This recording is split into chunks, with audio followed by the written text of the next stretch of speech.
Yeah, so when I found out that I'm going to be receiving the Hero for Change Award, I was incredibly excited, honored, and humbled. This is really on behalf of the 4.3 million Boys and Girls Club youth served every year. I wouldn't be here without them, so it's incredible to be here representing them. Did you grow up in the program yourself? Yeah, so I grew up going to my local Boys and Girls Clubs, and so did my little sister, so for us it's so incredibly important. And tell me exactly about the initiative that you've been working on. Yeah, so I represent our more than 4.3 million youth, so I advocate for us in Congress about the issues youth are facing every single day in front of different corporate leaders and the importance that Boys and Girls Club makes in shaping our lives. So tell me about Bizarre Bark. First of all, this name. I know. There are people. It took me a little while to figure out how to spell it, but now I got it down. But it's great. We're in our third season now, and it's just as crazy as ever. We have new sets. We have new characters this year. We have two new little guys who have come onto our show, so that's really fun. And it's such a new energy, and it's so great and so amazing and so much fun.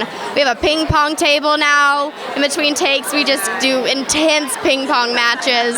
It's really. Who's the reigning champ right now? Not me. I wouldn't be either. I think it's either Ethan or Madison, but I'm not sure.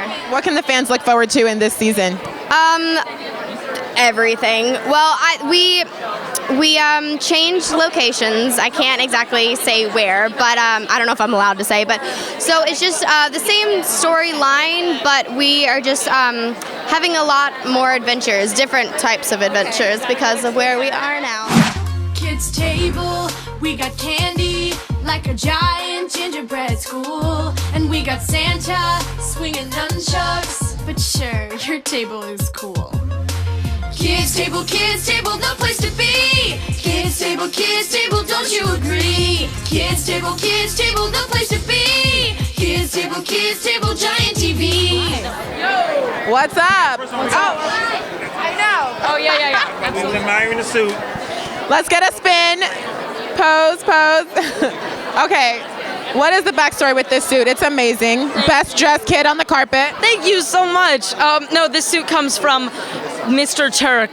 It is so rad, and I walked into their offices and they were like, so Josh, do you have anything you'd like to inspire what we make your suit from? And I was like, listen, florals are in. I want some florals. Can you hit me with the florals? And they were like, oh, would this fabric work? And I was like, yeah, that fabric would work. Okay.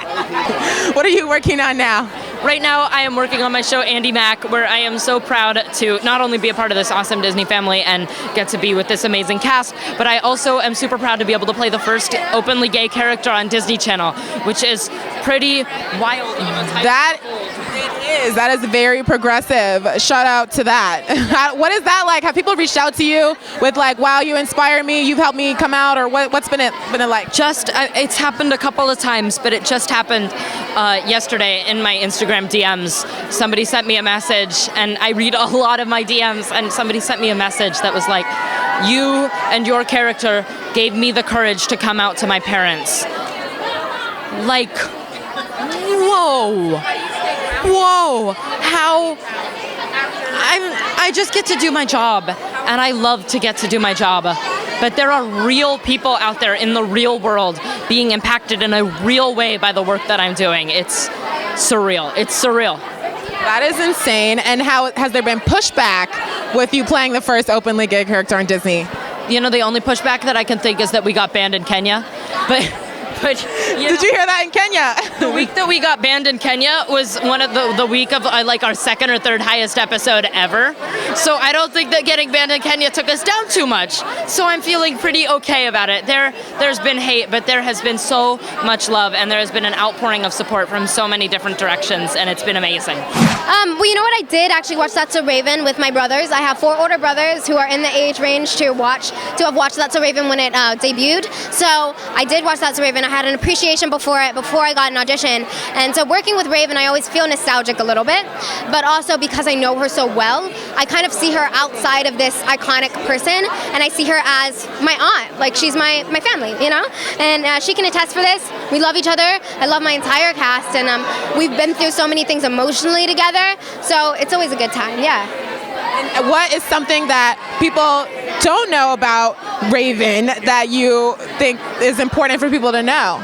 I think it's important to know how honest she is, how really real she is. She doesn't appreciate people who aren't real, and I really respect that because I'm the same way, and I love people who are honest and organic and authentic to themselves, and she's the same way, so that's something that you should know.